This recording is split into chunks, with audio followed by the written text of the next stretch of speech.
filmes que eles colocam aquelas pessoas fazendo aquelas piadas prontas, e aí você fala, quanto é ridículo, é tipo as mesmas piadas, as mesmas frases, né? Mas não tem jeito, a gente vai envelhecendo e vai fazendo todo esse caminho. Gente, nosso tema hoje é um tema, é um hiato, é uma paragem numa construção teórica e o início de uma outra, não é uma outra visão, mas de um plus, né? de um agregado, de um suplemento que complementa e melhora. Nós estávamos discutindo até aqui toda essa questão da psique humana, a forma como Freud teoriza isso, constrói, como vê o sofrimento humano, a impossibilidade da felicidade, mas o fato da impossibilidade da felicidade não nos leva para um processo depressivo, como Schopenhauer coloca, né? Uma vida muito tristonha, uma vida que não vale a pena viver. Não é isso, não é essa a perspectiva da psicanálise. Então, a perspectiva da psicanálise é uma perspectiva onde a infelicidade é algo que eu não alcanço nunca, pelo estado em que eu estou e na estrutura psíquica que eu tenho. Um id, esse, entre aspas, pessimismo psicanalítico. Um id cujo desejo não é nunca satisfeito. A estrutura do meu id traz isso, quer dizer, por nunca ser satisfeito e sempre buscar a satisfação, eu sou movimentado. Então, esse id me torna vivo. E aí vem a questão: se eu sou um ser vivo, isso a gente vai ver no texto de Lacan, muito interessante. Se eu sou um ser vivo, se eu sou um ser que muda, se eu sou um ser que cria coisas novas, eu tenho então uma pulsão de vida, e essa pulsão de vida me conduz a dissabores, tristezas, angústias, coisas novas que eu preciso conviver com elas. Então, assim, essa perspectiva de não há felicidade, um mal-estar na civilização, esse foi um dos pontos que a gente foi traçando, né? Um mantra psicanalítico. Então, o paciente vem para o consultório com desconforto, e é natural que ele tenha desconforto. Porque quando o paciente está numa conformidade completa, plena e total, a pulsão, há um problema pulsional, ele está caminhando para um processo de morte. Então, se eu tenho uma pulsão de vida, eu tenho uma pulsão que cria. E criar, inclusive, é criar problema. Criar é criar desconforto. E essa pulsão de vida vai buscando campos dos quais eu ainda não me atrevi a tocar neles. E aí, Freud, nessa teoria dele, traz o conceito de pulsão de morte como algo que me paralisa, me conduz a repetir cenas que elas não foram ainda elaboradas.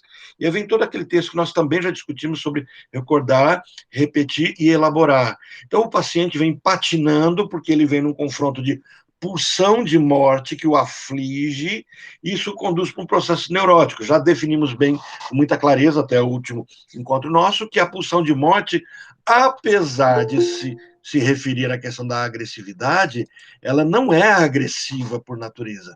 A pulsão de morte só me conduz a uma parada, ao ato de eu parar de criar, parar de fazer o novo.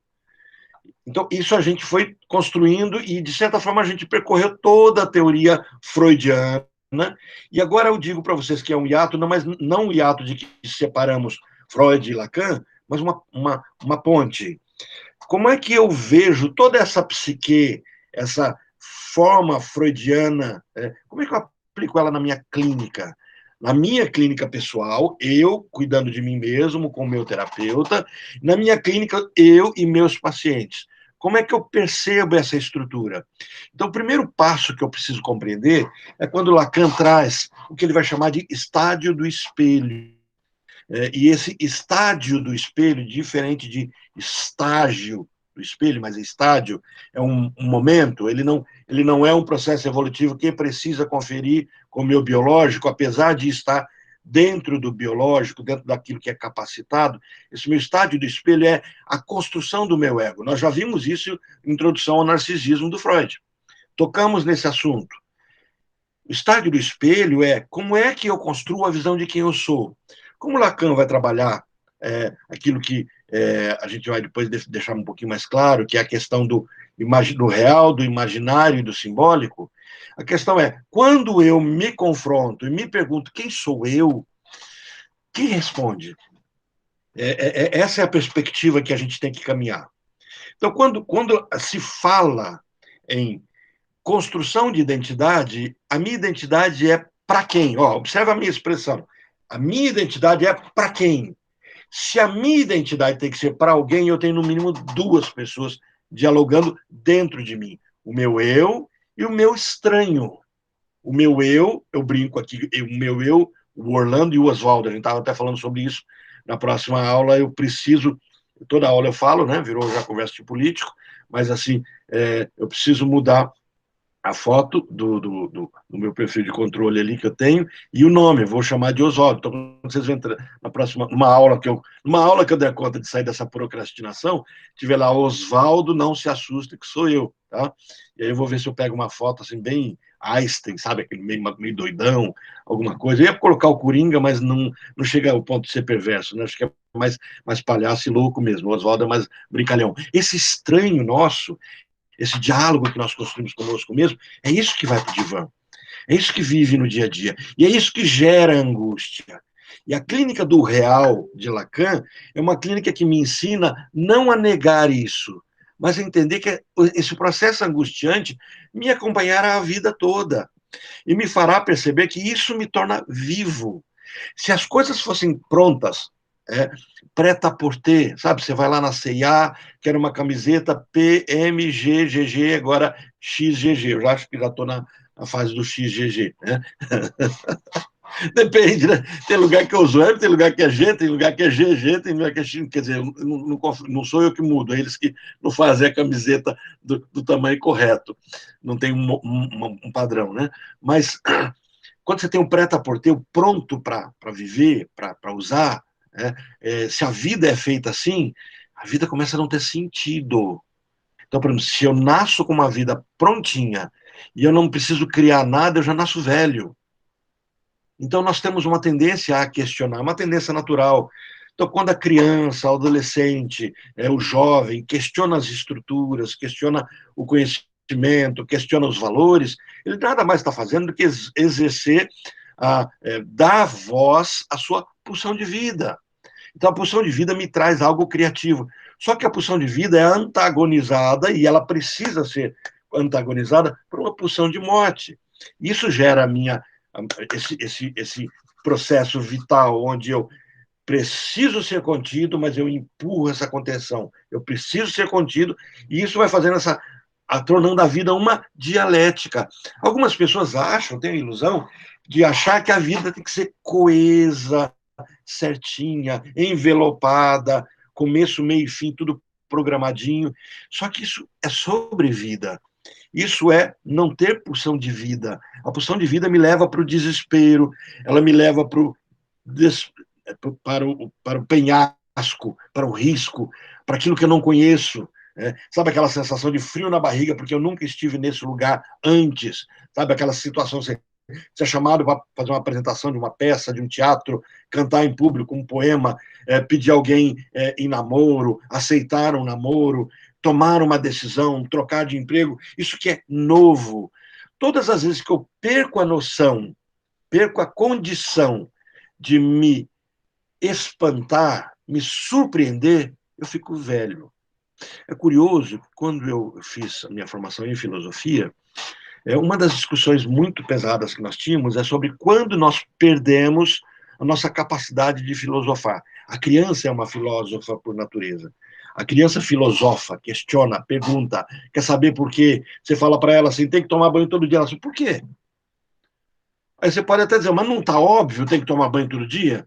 Ela diz, não, óbvio não está. Talvez ela não tenha o recurso de bater boca com você nesse nível, por autoridade e por recursos da própria fala. Mas a pergunta ela é óbvia. Por que eu tenho que tomar banho todo dia? Por um motivo simples, porque eu suo, fico suado, tenho mau cheiro, problema de higiene, etc. Sim, mas a criança ainda não sabe disso. E talvez ela não traga esses meus valores. Isso me lembra o meu paciente Asperger, que não escovava dente. E aí a mãe fala que ele com 15 anos, tem que escovar dente. Ele diz, por que eu tenho que escovar dente? Aí ela diz assim, porque é feio, você fica com mau hálito, fala assim, é só alguém não conversar comigo. Olha como é que a resposta veio pronta e tranquila. Só que não funciona bem assim. Para o Asperger, sim, ele não quer contato social. as pessoas, a mãe. Aí a mãe diz assim: você me envergonha, ó, a frase da mãe, você me envergonha, passa vergonha em mim quando por não escovar o dente. E aí, esse foi o tema da sessão dele. Ele dizia assim: que a mãe estava errada. E eu falei assim: na sessão ele tinha chegado dizendo que tinha brigado com a mãe. E a mãe estava errada por quê? Porque a vergonha era dele e não da mãe. Quem não escovava dente era ele e não a mãe. Então, ele não conseguia entender que ele está num contexto social.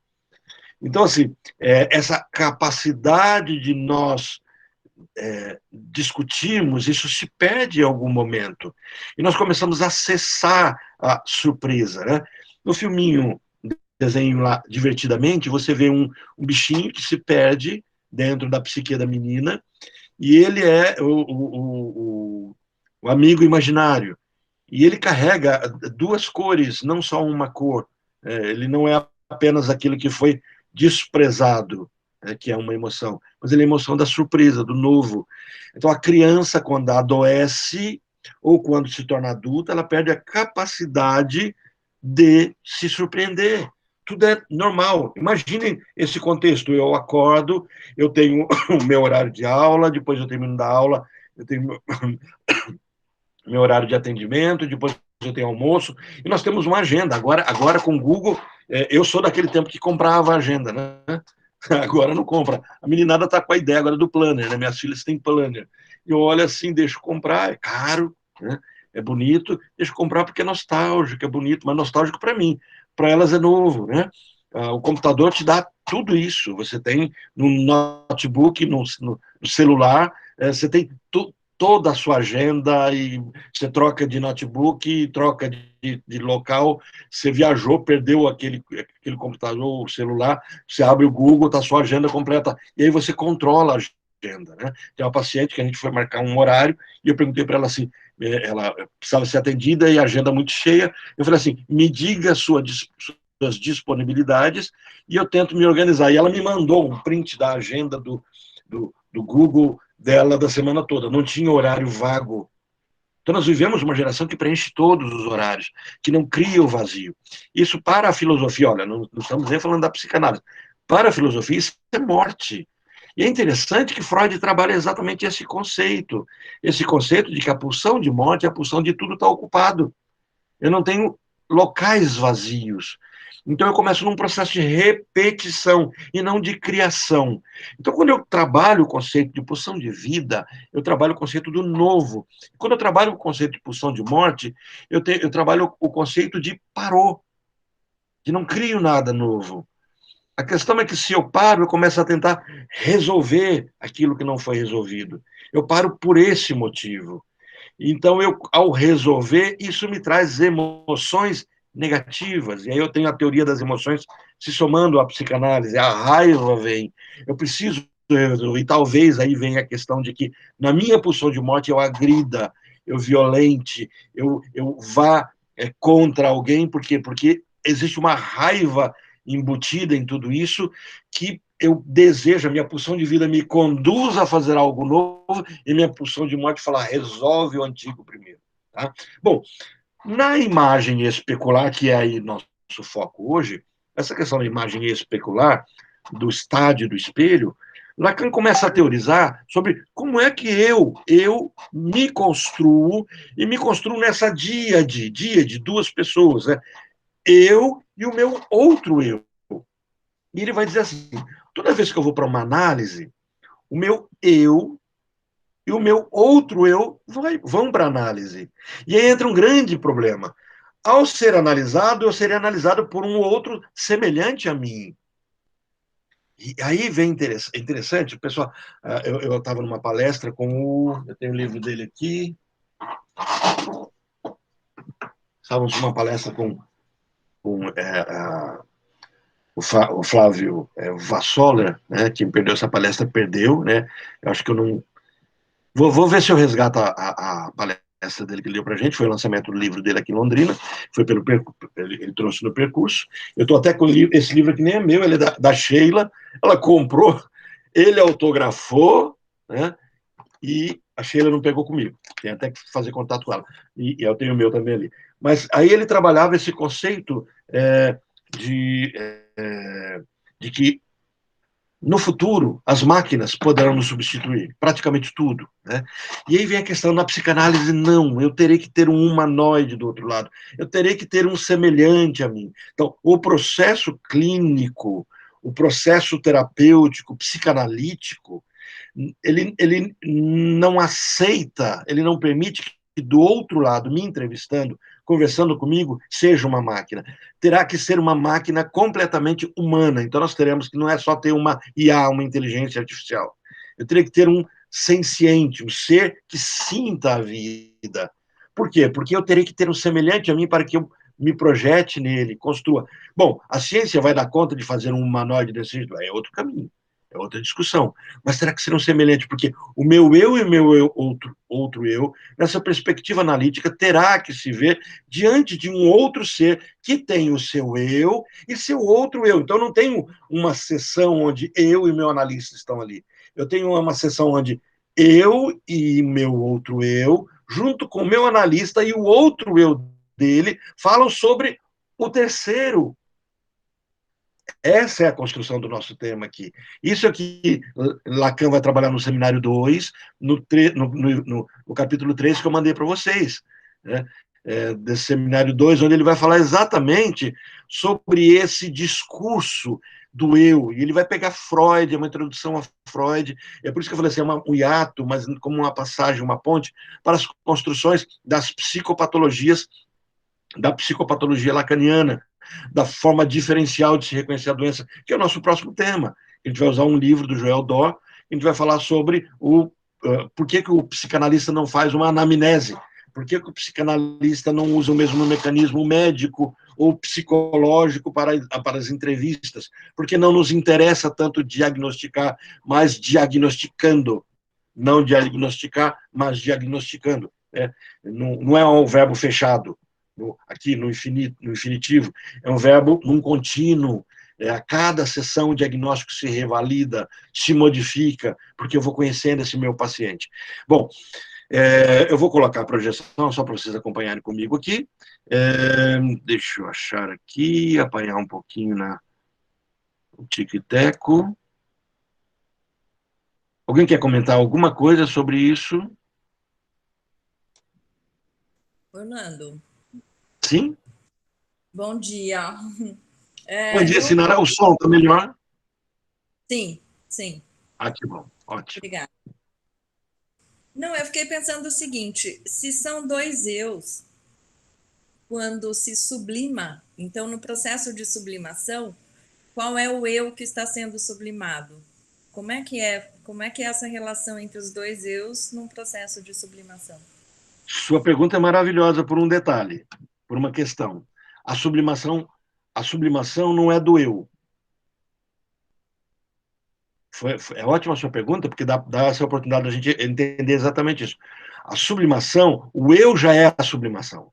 O eu coexiste com a sublimação. Ele existe nela, ele sublima. Então, ele Ele é. sublima quem? O id.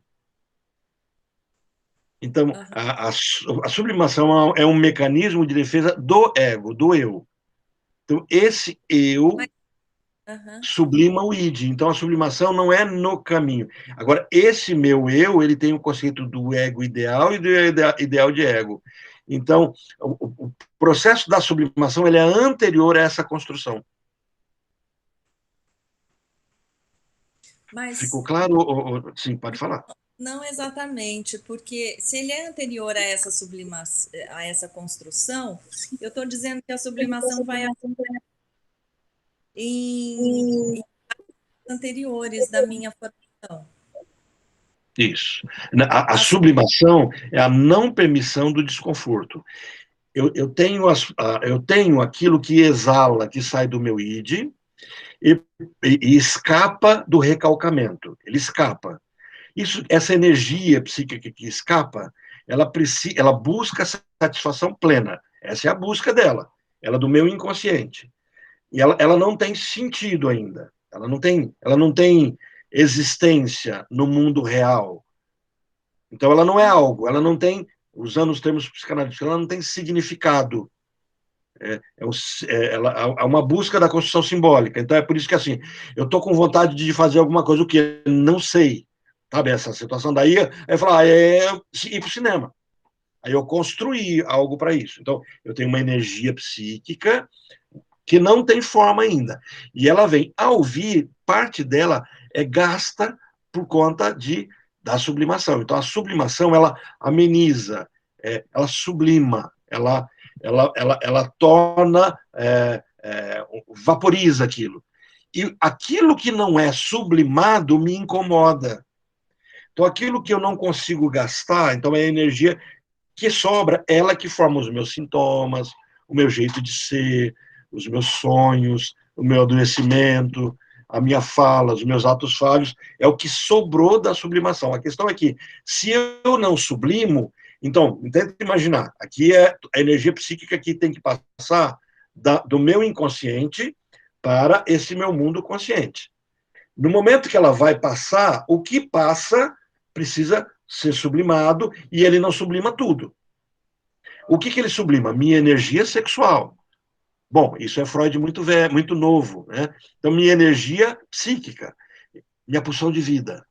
Então, boa parte da minha vida é gasta, então vamos brincar com a quantidade, que eu 100% da energia psíquica, pulsão de vida que vem para mim, vamos supor que eu sublime do 100%, 90%. Sublimo como? Como? Trabalhando, discutindo com as pessoas, ajudando. Então, vem, a questão da sublimação não é só um gasto físico, intencional. Eu não tenho tempo para prestar tanta atenção em mim. Por quê? Eu cuido do filho, cuido do vizinho, da vida do vizinho, cuido de um amigo que está com problema, trabalho, no meu trabalho eu me ocupo dos dramas do trabalho, percebe? Eu estou gastando energia. E Freud vai dizer, toda essa energia que eu estou gastando, ela é energia sexual.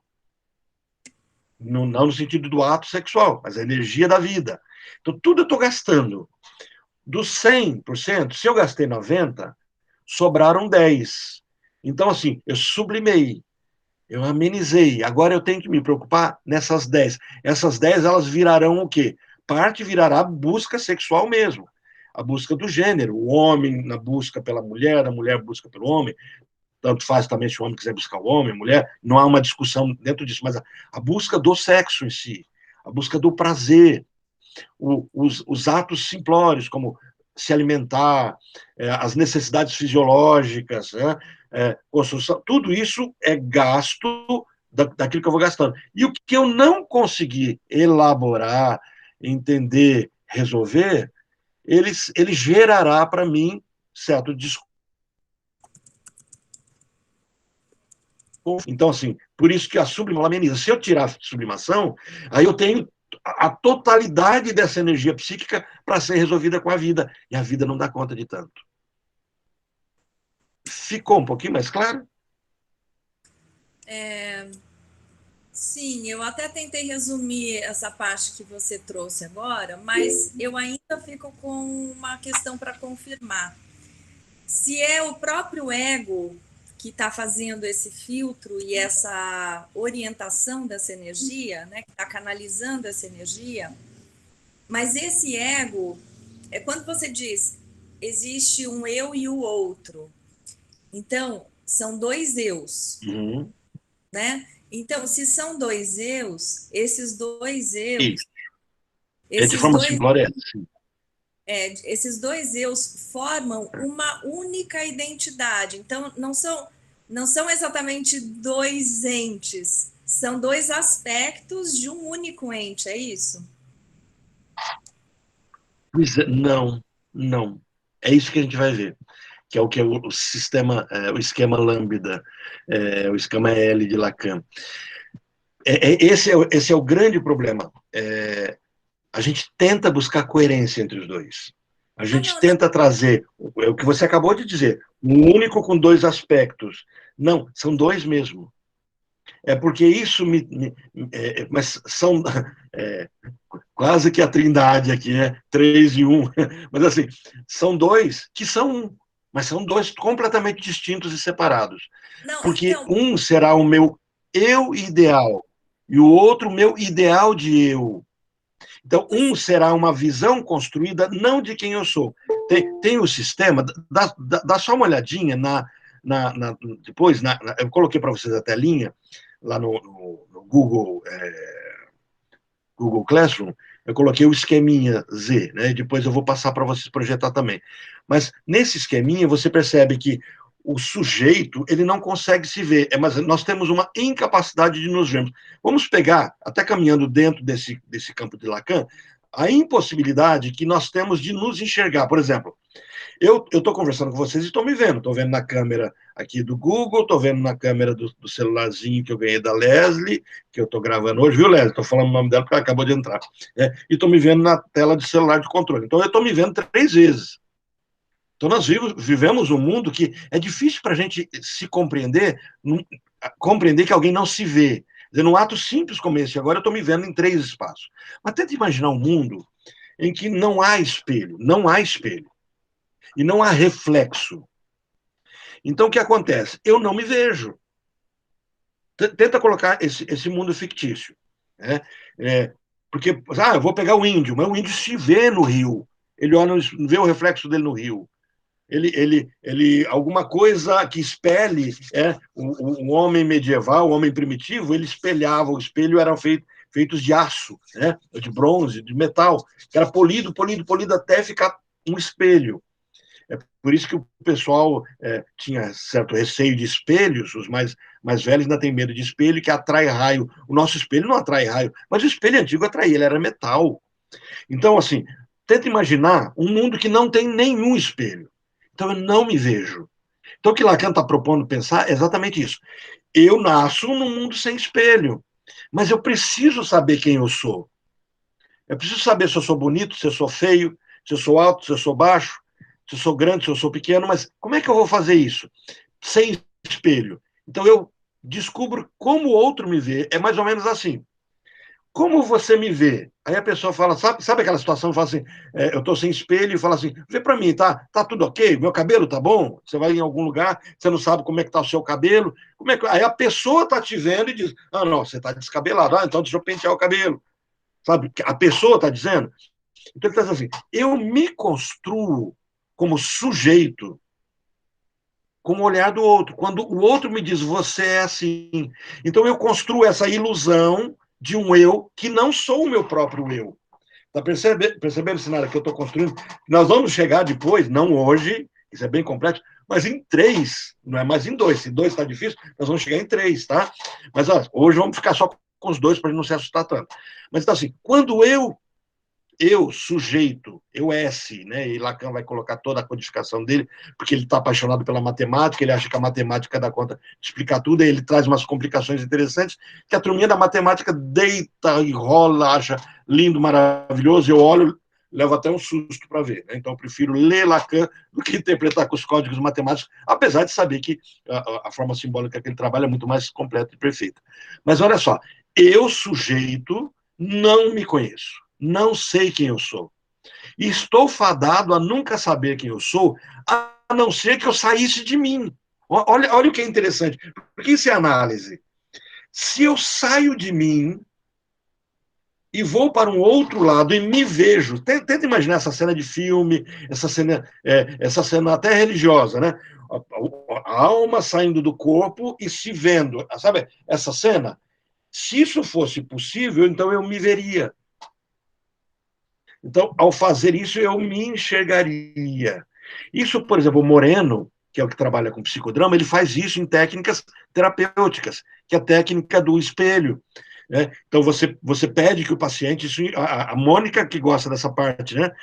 Da terapia de grupo, você pede para que a pessoa conte o seu problema, a pessoa conta o problema, traz um grupo e interpreta o problema, faz um teatro, e aí você troca o papel com essa pessoa, ela vai trocando o papel, e ao trocar o papel com a pessoa, com essa pessoa, ela se coloca no lugar dela. Então é mais ou menos assim: eu briguei com a minha mãe.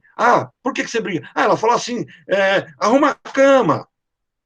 E você respondeu aqui assim: tô ocupado. Falei, então, pera um pouquinho, vamos lá. Aí você troca, aí você tira a pessoa, coloca aquela pessoa que está com problema no papel da mãe, e agora ela vai ouvir o filho falando, ela, que é o filho, vai ouvir o filho, que é uma outra pessoa, falando, para ele sentir o que a mãe sentiu.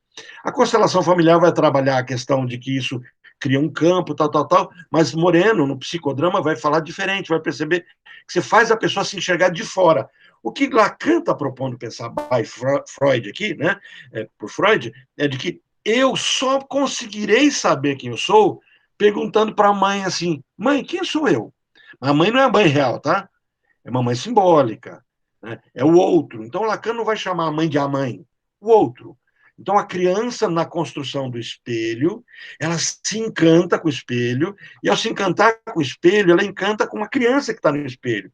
E ela tem a dedução, e Lacan vai fazer essa percepção a partir da pedagogia francesa, que está acontecendo ali com que eu esqueci o nome do pedagogo. Eu sempre esqueço o nome dele, depois eu lembro e falo para vocês. Na terceira aula que eu esqueço o nome dele, eu acho que a próxima vez tem que trazer a colinha, né? E eu já dei aula sobre ele quando eu estava dando aula na faculdade de pedagogia. Mas, assim, porque vem na minha cabeça o Pierre Veillin, não tem nada a ver com o Pierre Veillin, mas é outro. Se tiver algum pedagogo no grupo que quiser lembrar um dos grandes pedagogos, que não é o Piaget, me lembra que a gente, se falar o nome, eu lembro o nome dele. Mas ele fala assim, que no momento em que, eu sou pedagogo, tá? Que a criança se vê no espelho, no colo do pai. Aí Lacan pega isso e fala assim, a criança, ao se ver no espelho, ela fala, que criança bonita aquela. Olha que legal, e começa a brincar com a criança. É o mesmo caminho que o animal faz. Por exemplo, eu estou aqui falando com vocês, o meu cachorro está ali fora. Eu não estou deixando ele mais lá na frente, porque está latindo muito, e meu vizinho é um professor, e aí ele está reclamando do cachorro do vizinho, e ele não sabia que é o meu cachorro que está latindo, atrapalhando a aula dele. Então, eu põe ele para cá, ele fica quietinho. Mas entre o quintal e a saída para frente, eu tenho uma porta de vidro, e ela vira espelho, o meu cachorro fica lá olhando para o espelho. E é muito bonito, eu vou filmar, depois vou mandar para você tirar uma foto. Ele fica olhando assim, e levanta a orelha, muda a orelha, fica assim. Aí você fala, ele está vendo ele? É narcisista? Não, ele vê outro cachorro. Então a criança vê no espelho outra criança. Até que aos 6 meses, essa criança se espanta. A partir dos 6 meses, ela está sendo capacitada para isso. Então ela vai passar por esse estágio, e ao se encantar, ela se encanta com o seguinte, ela fala assim, meu pai está no espelho, ou minha mãe está no espelho. Aí ela olha para trás, né? E tem, Sinara, você que gosta de gato, tem uma brincadeira com gato, não sei se você já viu sobre isso, em que o gato olha o dono do...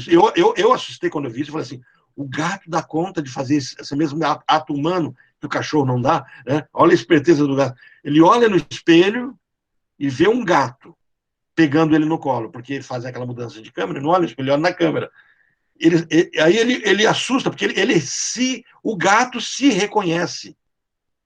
Então, se ele se reconhece, ele sabe que quem está no espelho é o dono. Aí ele se assusta e olha para o dono. E quando olha para o dono, eu sei que seja uma montagem, mas não é possível que é uma montagem tão bem feita. Ele olha para o dono, ele se assusta porque ele vê o dono. Aí ele olha no espelho, e ele olha para o dono, e olha no espelho, e olha para o dono, e olha no espelho. Então, assim, esse olhar, eu vou resgatar esse vídeo, se alguém tiver, manda para mim, que já fica até melhor. Esse olhar, a criança, a partir dos 6 meses, ela se encanta em se perceber, falar, sou eu aquela pessoa no espelho. Olha, ela não sabe quem é ela. Agora ela descobriu que ela é fora dela. Então, Sinara, dentro da sua pergunta, mas esse eu sou eu, é um eu que se expõe de várias faces? Não, agora eu construí um eu, mas eu não construí o meu eu. Eu construí o eu que o outro diz que eu sou. Quem é o outro? É o espelho. Então, quem é o espelho emocional? É a figura da minha mãe. Ela me disse, eu sou bonito ou feio, forte ou fraco, frágil ou resiliente, e assim por diante. Então, esse meu olhar ainda não confere com quem eu sou, porque eu posso ser feio e minha mãe dizer que eu sou bonito. Então, eu vou acreditar que eu sou bonito nesse meu ego ideal. Então, eu crio um Orlando que não é o Orlando, mas é quem foi dito que Orlando é. Isso é perfeito, completo, se isso bater. Eu crio Orlando, como disseram que Orlando é, e eu vivo como esse Orlando está tranquilo. O grande problema é quando eu me confronto com outro olhar, que é o olhar daquilo que eu construo como simbólico, olha, o meu outro eu, e que esse outro olhar não confere, quer dizer, o meu ideal, isso a gente já estudou, tá, gente? Meu ideal de ego, então eu tenho o meu ego ideal, eu tenho o ideal de ego. Então, assim, quando a minha mãe diz quem eu sou, e eu digo que quero ser aquilo que eu não sou, olha o entrave das palavras, né? Quando ela diz quem eu sou, meu ego ideal, e eu começo a descobrir que eu quero ser outra coisa que destoa disso, a minha mãe diz, você é feio, e eu quero ser modelo. Tem que ser modelo de feio. Então, assim, quando você faz esse caminho, o meu eu ideal e o meu ideal de eu se confrontam. E são duas entidades vivendo dentro de mim, que podem se juntar, mas elas sempre serão duas. Porque sempre será o olhar que o outro tem de mim, vinculado ao olhar que eu criei do que os outros, porque o outro tem outro. Por isso que eu coloquei para vocês que eu tenho eu e o outro, o meu interlocutor, que na sessão é o meu terapeuta, mas na vida é o outro. Tem também o seu duplo, e eles falam sobre um terceiro que também tem o seu duplo. Então, assim, a coisa bagunça muito, e é por isso que a vida é complexa. A questão é que isso traz o sabor da vida. Do contrário, nós seríamos um bando de robozinhos, autômatos, que faríamos tudo conforme a cartilha. Isso nos torna seres vivos. Então, eu tenho várias identidades. E, assim, e o meu ego, as múltiplas personalidades, ele se quebra, mas não se separa. Diferente da psicose, que se separa. Mas isso aí a gente vai só complicando. Sinara, ficou mais ou menos rascunhado, que aí no decorrer dessa tela do estádio do espelho, a gente vai poder avançar um pouquinho melhor sobre isso. Ficou um pouquinho melhor compreendido? Orlando, honestamente, eu acho que talvez eu não tenha conseguido colocar a minha dúvida, mas você avançando no tema, depois talvez eu possa perguntar com mais clareza. É porque a fala que você acabou de Ok. trazer, né, Qualquer que coisa só. um, dois, depois se desdobra em três e tal. Então, nesse processo de desdobramento do ego, a minha pergunta é: no momento da sublimação, quando eu adulto, não a criança, mas eu adulto estou sublimando, o conjunto desses aspectos faz o processo, porque num outro momento você colocou que é o ego que faz, né? É o ego que coloca esse filtro. Mas Uhum, esse ego tem várias faces. uhum, Então, a minha pergunta é: que face que está uhum. dando? É, Ah, entendi. Agora entendi o que você falou. De fato. Então, assim, se é o meu ego que vai ter que sublima, qual ego? Se eu tenho vários. É isso que você está colocando. E se é exatamente, um só, então todos são a face do mesmo. exatamente. Entendi. É assim, bom, aí todos esses egos se tornam um só. Nesse sentido, sim. É por isso que eu até brinquei, falou, parece a trindade. É um, mas é três. Mas é três, mas é um. Né? Então, assim, Então, o meu ego, essa minha estrutura egóica, ela é vivenciada num ego que é uno, por ser ego, mas não tem três faces de ego. São três entidades completamente autônomas. O que eu preciso só distinguir é que eu não tenho um ego esfacelado. É porque se eu coloco o esfacelamento, então eu junto para completar um todo. Não, eu tenho o ego que tem o seu estranho dentro dele mesmo, que é ele. sim, por isso que eu me, Não é cartesiano, plano. isso, por isso que eu me referi como um aspecto do ego. É ele dentro dele mesmo, né? Sim. Então, Agora, nesse sentido, sim. agora Eu não tinha entendido esse viés que você colocou. então, e eu agora com essa última apresentação, essa sua observação, eu entendi que no momento da sublimação eu estou em unidade, ou seja, os aspectos do meu ego estão alinhados para que a sublimação seja possível. Porque a sublimação é entendi. Esse meu ego está gastando tudo para que não haja o desconforto. O desconforto só virá daquilo que não foi sublimado. O que a gente pode trazer dentro dessa vertente, dessa discussão, Sinara, é a percepção de que qual o meu ego, está sublimando. Por exemplo, vamos imaginar que eu trabalhe com altruísmo, cuidando de pessoas, numa ONG, eu trabalho com cachorros, cuidando de animais. E eu sublimo minha energia psíquica com esse trabalho voluntário, bonito, tal. Então, assim, aí vem a questão. Por que eu faço esse caminho? A paixão da minha mãe era cachorro. Então, a partir da minha mãe, percebe que eu estou buscando um ego, um olhar. Então, assim, nesse sentido, você vai poder trazer que é uma parte desse meu ego, mas, assim, eu não quero colocar a linguagem de que está dividido. Porque essa é uma pergunta que é trazida na teoria lacaniana, quando ele fala do simbólico, do imaginário e do real, como se ele estivesse dividindo o ego em 3 lugares. Não, são três etapas do mesmo, mas são 3 distintos. É por isso que ele coloca os círculos concêntricos, né? Um círculo, outro círculo e outro círculo, e o meu sintoma situa na interface dos 3. Sim, sim. Mas eu talvez, isso acho que, mas a sua observação é pertinente, eu acho que ela precisa ser respondida. Vamos ver se até o final desse módulozinho, pelo menos fica um pouquinho mais claro isso. Não a sua pergunta, agora a sua pergunta ficou perfeita, ficou compreensível para mim. Agora entendi qual de fato melhor é a dúvida. Valeu, Ok? Evandro. Obrigada. Vamos avançar, mas a gente ainda está dentro dela, tá? Nós não terminamos ainda de responder, não. Então, mas só estou trazendo para esse contexto para ver que o que você perguntou está bem dentro disso. Quando a gente fala de Lacan e esse estágio do espelho, eu só estou enfatizando que não é estágio, porque quando eu falo estágio parece que é a primeira série, segunda série, terceira série. Não, é um estágio, é um momento que é normalmente vivido entre os 6 meses e 18 meses. Por que é normalmente vivido? Porque é quando biologicamente a criança tem esse preparo, esse arcabouço, essa estrutura.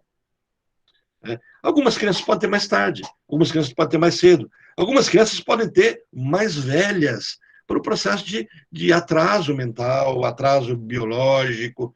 Então, eu me lembro de uma amiga minha que me liga um dia encantada, em êxtase, porque o filho tinha dado o primeiro passo dele. Né? Que mãe não se alegra ao ver o filho dando os seus primeiros passos? O filho dela tinha 23 anos. Então, ele tinha atraso mental, ele tinha uma idade mental de 1 ano, não chegava a 2 anos de idade, e então isso atrasou todos os movimentos dele também, não foi só o intelectual. Então, ela estava lidando com um homem biológico de 23 anos, mas que só tinha 1 ano e pouquinho, 2 anos, e ela é encantada com isso. Então, assim, o estádio do espelho. Isso é importante frisar isso para que a gente valide posturas terapêuticas que a gente vai chamar de estimulação precoce. Quer dizer, quando uma criança é identificada com algum fator que pode conduzi-la a um processo psicótico, a questão do autismo, todo esse caminho, ela pode ser conduzida a isso, localizado. Então, existem terapeutas que trabalham com a estimulação precoce, por meio da psicomotricidade, por meio de várias técnicas, né? O pessoal, os unicotianos, que são os melhores nisso, trabalham bem com isso, e eles começam a conduzir a criança a amadurecer por caminhos que não são os comuns, os usuais, visto que os usuais estão interrompidos. Então, isso é percebido. Então, é por isso que os postos de saúde fazem esse acompanhamento com a criança, medindo a cabecinha dela, vendo se o reflexo, se o olho vai para um lado, para o outro, se a criança, aí o pediatra chega, faz assim, a criança vem para cá, assim, a criança vem para cá, então ele tem. Aí chega, a criança está com 6 meses, 3, 4 meses, ele faz assim, ela nem olha, opa, aí vai olhar o ouvidinho para ver se o ouvido está funcionando direitinho, aí não está funcionando. Olha, algumas crianças se tornam com o espectro do autismo, entram no TEA, por conta de surdez. Talvez não só um problema neurológico, cerebral, etc. Tá? Então, por isso que é importante frisar, é um estádio, é um momento que pode ser vivido. Então, olha, em 1949, Lacan vai formalizar no Congresso da Psicanálise em Zurique sua teoria do estádio, do espelho. O texto que a gente vai estudar, por isso que eu trouxe esse antes do texto, né, e eu postei o texto do Lacan para vocês lerem, é pouquinha, são acho que 7 ou 8 páginas, é bem pequeno, não é complicado de se ler, mas é um texto que você tem que ler 3, 4 vezes para você entender mais ou menos como é que ele está colocando isso. Esse texto do Lacan, o seminário de Lacan, é falado em 1954, mais ou menos. Essa teoria do estado de espelho é apresentada por Lacan em 49, então está muito fresco. Então, olha, ali ele procura deixar clara a importância de imagem especular, imagem do espelho, para a formação da função do eu. Então, assim, quando eu olho a minha psique como um todo, ela é una. Senão eu seria duas pessoas. Não, ela é una. Eu tenho meu id, que pertence à minha psique. Eu tenho o meu ego, que pertence à minha psique. O que me diferencia o meu id do meu ego? Bom, o meu id está no campo das pulsões. O meu id não tem sentido, não está construído. E ele um dia vira inconsciente. No dia, quanto? Na fase de Piana, a gente já também estudou isso. Então, o id ele não nasce recalcado, ele é recalcado. E ele não é recalcado em algum lugar, ele é o recalcado. Então, a sede do id, o id está mergulhado no meio das pulsões de vida e de morte. Então, mas o meu id lida com o princípio do prazer, da satisfação plena, enquanto que o meu ego lida com o princípio da realidade. Então, esses dois confrontos parecem dividir minha psique, mas são abordagens sobre a minha mesma psique. Então, ele coloca aqui essa imagem especular, quer dizer, como o outro diz que eu sou, construirá o meu eu. Então, é importante frisarmos logo a que eu, Lacan se refere, é o eu-je, né? Que ele classifica como sujeito do desejo. Isso é importante eu entender, até para o nome da própria psicanálise, como assujeitar alguém ou sujeitá-lo. Eu só sou dono de mim mesmo se eu for dono dos meus desejos. E o que é ser dono dos meus desejos? É dizer que eles são meus? Não, é reconhecer que eles são meus. Há uma diferença. Uma coisa é eu dizer que eles são meus por posse. Outra coisa é eu admitir que eles são meus porque vieram de mim. Reconhecer que é natural que eu que amo tanto também posso odiar a mesma pessoa que amo. Eu que só quero o bem, posso querer o mal de quem eu tanto amo. Porque se eu nego isso, eu nego um desejo. Essa é a postura. Esse G, cadê a Débora para me ajudar no sotaque francês aqui, né? Mas esse eu em francês, que ele vai colocar, ele classifica como sujeito do desejo, sujeito do inconsciente, diferente do moi. Então ele vai, tá, percebe? O eu do meu, né? Do ego, da consciência. Então ele faz, só aqui ele já traz esses dois conceitos de eu. O eu, que sou eu, dono dos meus desejos, e o moi, que ele vai também é um eu, mas ele vai colocar como sendo um ego ligado ao processo da consciência, que é uma construção simbólica. Então, o processo da minha consciência já está no campo do simbólico, já está no campo do que vem para a consciência, e não do inconsciente. Então, o meu eu inconsciente, e isso é muito importante na terapia lacaniana, eu vou trazer um outro texto para vocês, ele nos leva a descobrir, a discutir o eu do inconsciente. E é isso que Freud chama de estranho, porque ele, não é que ele é um meu outro eu, mas ele é um meu eu numa outra dimensão, né, inconsciente. Então, enquanto eu quero o bem de alguém e cuido de alguém, o meu outro eu pode querer matar essa pessoa. Porque esse meu outro eu não julga se é certo ou errado.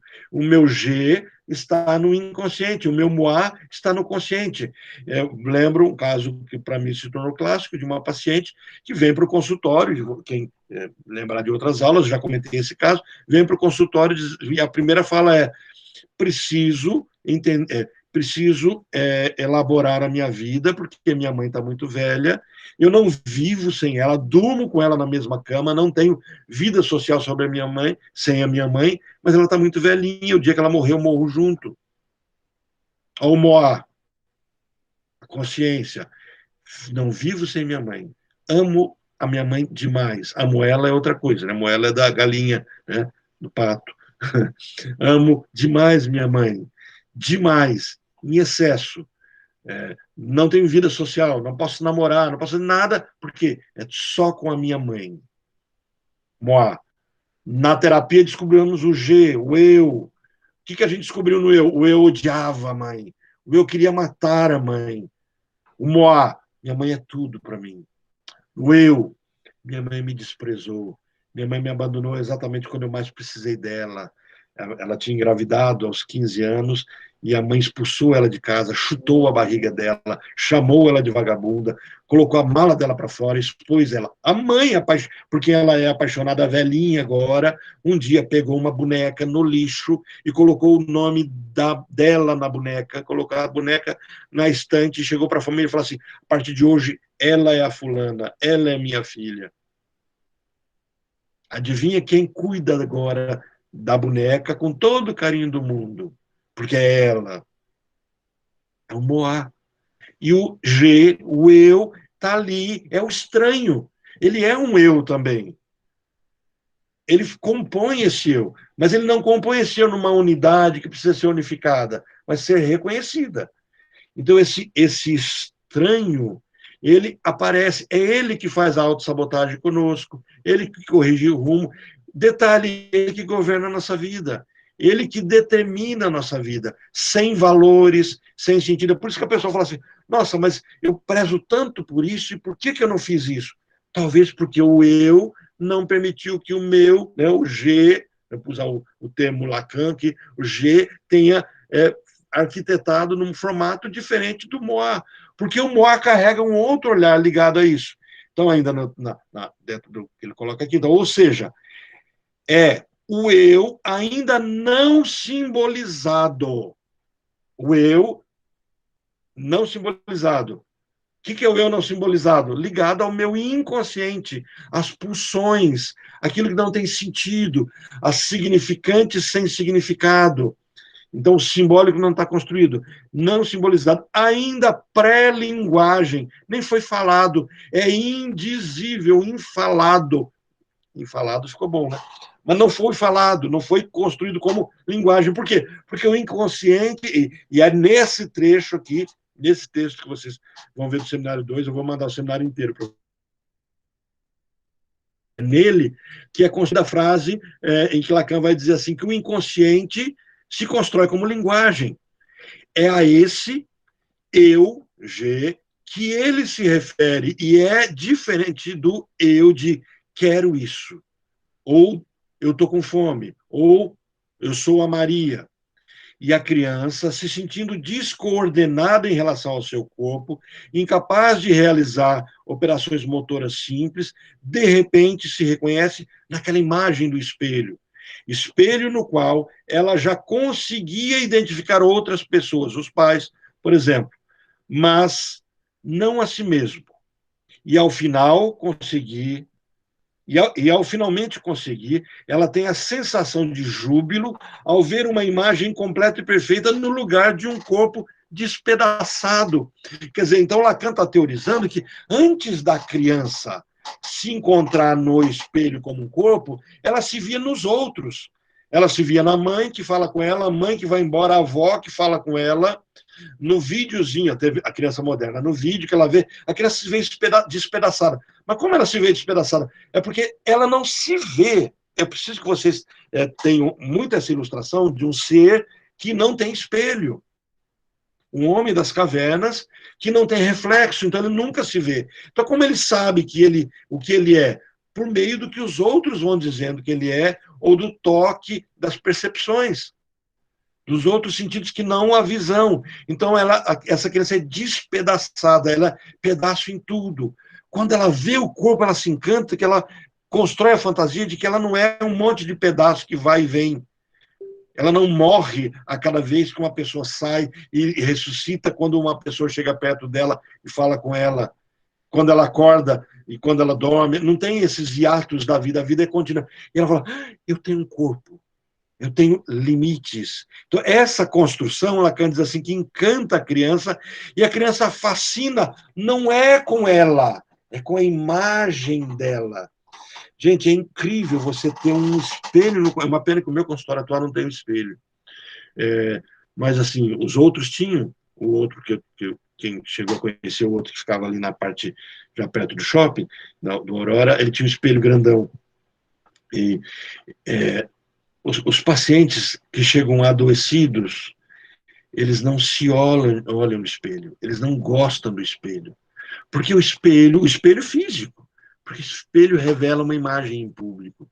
E depois, quando começam a ficar bem consigo mesmo, eles se olham no espelho. Eu estava uma vez, né, no meu trabalho, na promotoria, quando eu trabalhava com violência doméstica, eu tinha um colega advogado na minha frente, o Edilson, chega para mim e fala assim, uma mulher passou, e ele falou assim, ah, Laura, chegou uma cliente sua, ele falou assim, eu falei, por que minha? Como é que você sabe? Porque minha sala ficava bem na entrada da promotoria, todo mundo via o espelho e eu via as pessoas, né? Parede espelhada. E ele diz assim, é porque ela nem se olhou no espelho. E aí eu falei, como assim? Falei, toda mulher, isso o advogado falando, toda mulher que passa aqui, ela se olha no espelho, porque a minha parede era espelho, se olha no espelho, vê se o cabelo está bem, ajeita a roupa, olha o bumbum, né? Esse padrão feminino. E aí entra, né, para passar ali pelo segurança. Essa mulher, ela olhou para o espelho, fugiu do espelho e passou reto. E aquela mulher que entrou, eu sabia quem era. Ela, de fato, era alguém que era assistida pelo projeto, ela tinha tentado se matar, ela tinha tentado, jogou... Eu tenho um artigo escrito sobre ela, no meu blog, e eu falo sobre ela no artigo da UEL, que é sobre suicídio. A mulher que se mata para viver. E ela tinha colocado fogo no próprio corpo. E eu falei, de fato, ela está em depressão muito grande. E aí eu comecei a reparar. Ele falou, eu observava, eu virava minha cadeira, via aqui, e as pessoas viam, então algumas pessoas estavam de bem com a vida, se olhava no espelho, se arrumava, e as pessoas que estavam menos de bem, nem olhavam, fugiam do espelho.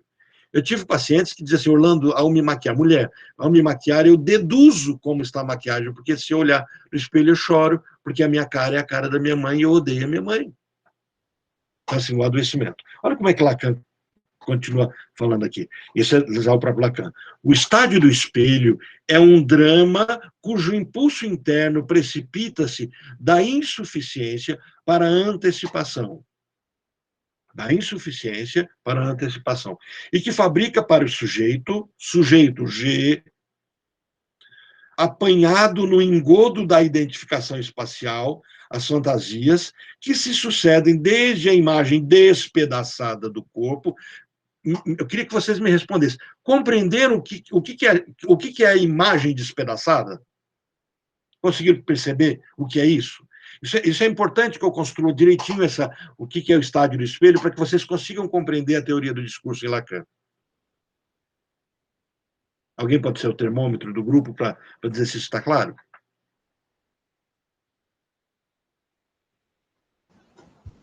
Para mim está mais ou menos claro, Orlando, mas assim, acho que é porque a gente está começando, né? Então, acho que conforme você for avançando, vai ficar cada vez mais claro. Então, por mim, não precisa voltar em nada, tá ótimo. Então, só para deixar validado isso, a percepção despedaçada é porque a criança, nesse anterior estádio do espelho, ela se vê não em quem ela é. Primeiro que está impossibilitada, ela se vê. E ela não se reconhece no espelho. Então, o reflexo que ela vê no espelho não é dela. É um reflexo. É uma criança. Então, como ela se vê? Nas coisas que acontecem. Então, ela está despedaçada. Ela está na voz, no sorriso para alguém, sorriso de alguém. Então, alguém fala com ela, ela é um pedaço dela, é a voz. alguém sorri para ela, alguém toca nela, alguém dá comida para ela, alguém derruba ela, alguém bate nela. Todos esses eventos são ela. Ela está construindo o mundo dela. Então, nessa construção, ela é despedaçada, ela não é um corpo. Tá? Então, é isso que é estar despedaçado, do corpo. Então, é por isso que quando o adulto não tem um corpo, prestem atenção nesse detalhe. Isso é muito importante para vocês entenderem depois que a gente falar sobre clínica diferencial da psicanálise. Quando o adulto não tem um corpo, não é se o meu corpo, se eu acho bonito, se eu acho feio, se eu quero mudar, se eu não quero mudar. Se é meu corpo, eu posso querer mudar. Né? Eu posso fazer uma lipo, posso engordar mais, posso tirar o nariz, posso reduzir, posso mandar aumentar. Né? Aumentar o nariz vai ficar legal. Né? Eu posso diminuir a orelha. Né? Então, assim, tem paciente meu que já mexeu no nariz, eu tenho paciente que já mexeu na orelha, eu tenho paciente que já fez lipo, aplicou botox, pintou o cabelo, rapou o cabelo. Quer dizer, você pode fazer isso, mas você tem que reconhecer que é seu corpo. É diferente de você dizer assim, esse corpo que eu vejo não é meu. Então, qual é o seu corpo? Ah, o meu corpo é um outro corpo. Que eu não é esse que eu estou vendo. Eu estou no corpo errado. Isso inspira cuidado. Então, o anoréxico está nesse caminho. As pessoas que têm crise de não se ver no próprio corpo ficaram confundidos com essa ideologia de gênero agora, confundidos com a questão da sexualidade. É muito mais do que isso. A pessoa pode ser homossexual e aceitar o próprio corpo e achar lindo ou feio. É diferente de alguém dizer assim, eu estou no corpo de um homem, mas sou mulher. Opa, pera, o corpo é meu. Eu posso me reconhecer com desejos por um outro homem ou não. Isso é ser da alçada do meu simbólico. Mas dizer que esse corpo que eu estou não é meu é recusar algo que se construiu com 6 meses de vida. Então, isso precisa ter sido introduzido no momento em que não havia essa compreensão de sexo com homem, com mulher, não estava construído isso. Então, existem os doidos que querem trazer conceitos que não têm nada a ver, sabe? Misturar esse tipo de coisa não tem porquê. O psicótico não constrói corpo. Tem um livro do Násio, se vocês quiserem, depois eu mando para vocês.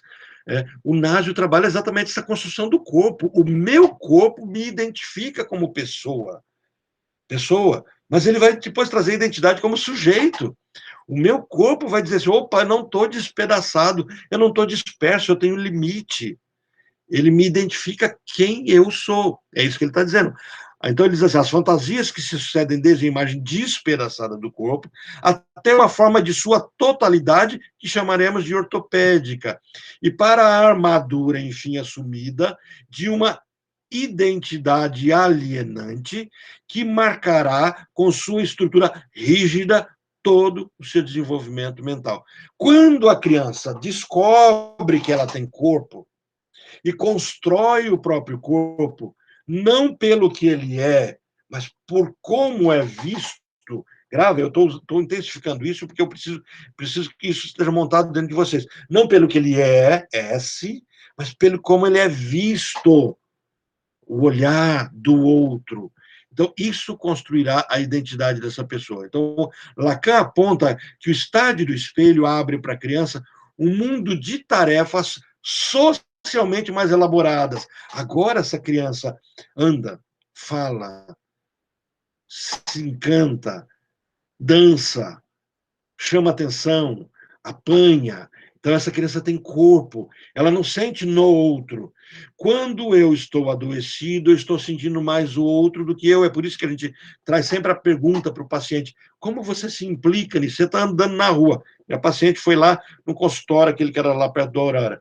Foi lá no consultório, estacionou o carro dentro da Aurora, no estacionamento do Shopping Aurora, pegou a escada rolante e ela disse assim, Orlando, eu nunca mais estaciono ali, porque eu me sinto observada nesse shopping.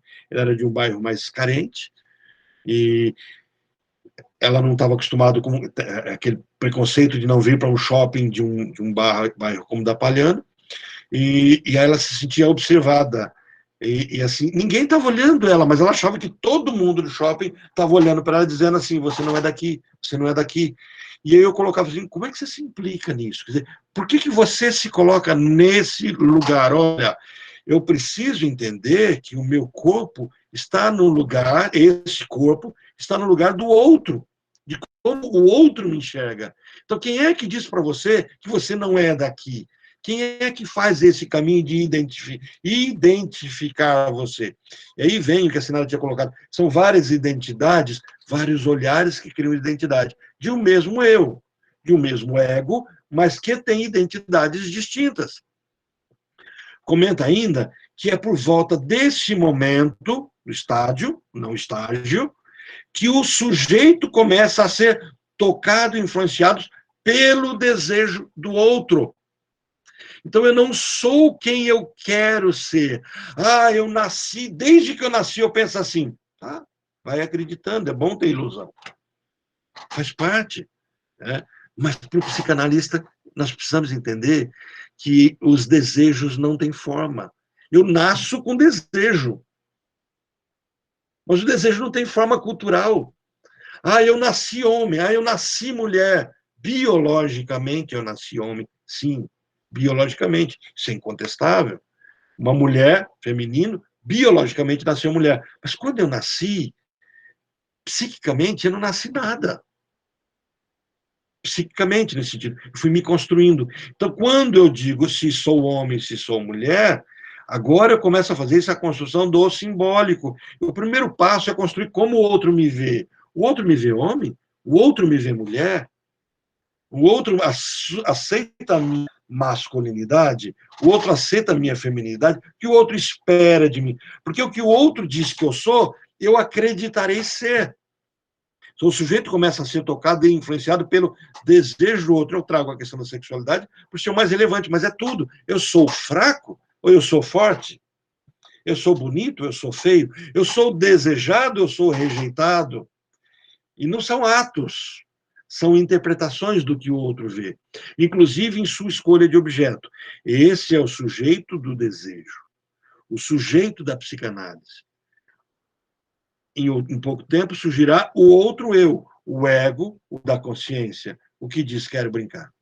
Então, o que vai para a análise e tem que ser analisado não é o sujeito moi, que diz eu quero brincar, mas é o G, é aquele que está inconsciente, é o estranho, é o que briga comigo quando eu tomo decisões e aí ele causa angústia. Eu vou na sorveteria, não sei se eu quero sorvete de flocos ou se eu quero de morango. Aí eu falo, eu vou pegar o de morango. E outro, mas por que você não pediu de flocos? Esse outro, por quê? O outro talvez só queira me contestar, talvez o outro esteja me punindo, dizendo assim, você não pode ter prazer, você não pode dormir. E aí ele me tira o sono, eu fico com insônia. É o mesmo eu, mas um eu G, Lacan aponta essa nomenclatura com base no francês. Então, um novo capítulo se inicia aí, com as questões do Édipo. É a partir disso que eu estou preparado para a questão de Piana, a construção do grande outro. Então, esse L, esse lambda, esse xizinho que a gente vai depois montar, o meu eu que enxerga o outro, e depois o outro tem o outro do outro, e aí faz um X, a gente vai, no próximo encontro, falar com mais clareza sobre esses detalhes, vocês já vão ter lido o texto que eu mandei para vocês, então, das relações com as outras crianças, e aí ele vai traduzendo no texto sobre o pequeno outro, de ter que lidar com suas escolhas de objeto, mas esse assunto para outro texto que a gente vai ver depois, né? Então, essa questão edipiana vai discutir isso. Ficou claro? Essa é uma projeçãozinha pequena, porque é uma introdução ao nosso tema. Deixa eu interromper aqui a compartilhamento, para compartilhar o outro texto, para pelo menos introduzir aqui o outro texto.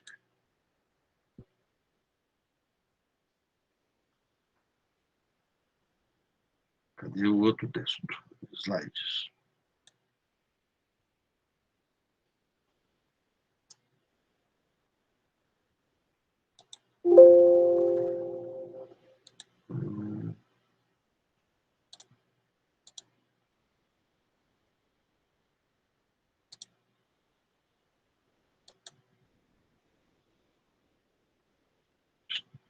Estou me perdendo na... Aqui, achei. É porque ele foi fechar, foi salvar e não me deixou vendo a tela. É o outro do computador. O computador também tem um outro. Então, vou colocar aqui nessa tela inicial para vocês verem, e a gente dá a introdução nesse tema, que aí eu preciso que vocês leiam o texto de Lacan para que isso fique bem construído para vocês, que isso vai dar base para depois a gente discutir como é que a gente faz o diagnóstico do paciente e o que a gente busca no processo clínico junto com ele. Tá? Então, eu tenho aqui o que a gente vai chamar de a estrutura do discurso, o uso do esquema L na psicopatologia. Então, nós estamos, na verdade, trabalhando um tema introdutório, por isso que eu falei para vocês que é um momento de passagem, de transposição de um ponto a outro. É o canal do Panamá. Passamos do Atlântico para o Pacífico, vamos brincar desse jeito, né? Então, nós temos aqui essa discussão estrutural. Está claro, então, o estádio do espelho, de forma objetiva só, não tão teórica, tão detalhado, mas isso acho que ficou claro, né? Ó, o esquema L, isso a gente chama de, se vocês falar, o esquema L de Lacan, o esquema lambda, né, o esquema Z, tudo é a mesma coisa, é isso que a gente vai estar discutindo agora. Então, assim, eu compreendido que eu tenho dois eus, entre aspas, que são um só, a pergunta que era da Sinara, né? Mas eu tenho o eu, o G, e o Moá, onde o G refere-se ao estranho, e isso está baseado no texto do Freud de 1919, o estranho, em que ele olha no trem, está andando, encontra-se com um velho, e se leva um susto com esse velho, e depois ele leva um segundo susto descobrindo que esse velho que o assustou é ele mesmo, porque ele viu um espelho. Então, assim, com essa compreensão de que eu tenho um outro eu que caminha e os desejos desse outro eu não são estruturados, mas são estruturantes. É curioso isso. Eles não são estruturados na minha cultura, mas eles me estruturam. Né? Agora a gente tem esse caminho, isso que a gente vai chamar de lambda, e depois vocês vão entender por que o nome. O esquema L foi elaborado por Lacan entre 54 e 55, o texto que eu mandei para vocês, e utilizado até 57 para estudar a topologia do espaço falante. Essa topologia do espaço falante, do fala-ser. Lacan diz, só me construo, só sou alguém se eu falo. Eu sou o parletre, eu sou o que fala para ser, eu sou o fala-ser. Então, o que diferencia o ser humano de qualquer outro ser é porque o ser humano consegue falar sobre si mesmo. E ao falar sobre si mesmo, como é que ele fala? Ao falar do outro. Então, eu tenho essa tríade acontecendo. Então, nesse esquema, as relações entre imaginário e simbólico aparecem na forma de dois eixos, que se entrecruzam como uma figuração de relações entre a cena enunciada e a outra cena, a cena inconsciente. Então, quando eu falo sobre alguém, o que vem à tona é o meu outro, o meu moi, falando de alguém, me traz à tona o que o G está pensando, está se identificando nesse alguém. Porque o meu moi, ao falar do outro, localiza no outro o G. Quanto mais falo de Pedro, quanto mais João fala de Pedro, mais conheço João, menos conheço Pedro. Então, quanto mais eu falo do outro, na análise, mais eu me conheço e menos conheço o outro. Por quê? Porque eu vejo no outro aquilo que sou eu. E aí vem o conceito. Dois conceitos que eu sempre falo com vocês, isso precisa ficar sempre claro. O primeiro conceito é o conceito de amor em psicanálise. É vínculo. É simples. Não existe amor se opondo ao ódio. Até o ódio é amor. Não é papo de Dilma, não. Né? Até o ódio é amor. Por que até o ódio é amor? Porque é vínculo. Todo o processo vincular me aproxima do outro. Então, assim, as relações vinculares são simplórias. Eu tenho vínculo e ausência de vínculo, afeto e ausência de afeto. E afeto não afeição, não é isso. Por que alguém mexe comigo? Então, se você está andando na rua e o olhar de alguém te afeta, aquilo está expressando um vínculo. Mas com aquela pessoa que você nunca viu, não, com o que ela representa.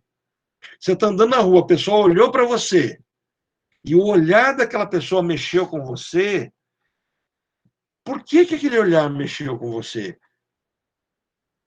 Então, ao tentar compreender isso, você compreenderá a matriz disso. É isso que ele está colocando.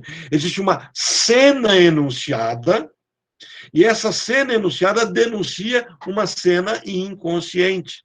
Você chegou no ambiente de trabalho, aquele ambiente não está hospitaleiro para você, é uma coisa. Chegou no ambiente de trabalho, o ambiente nem se mostrou para você, você já o recusa, então ele está carregando um fantasma, uma ilusão, algo que não é dele.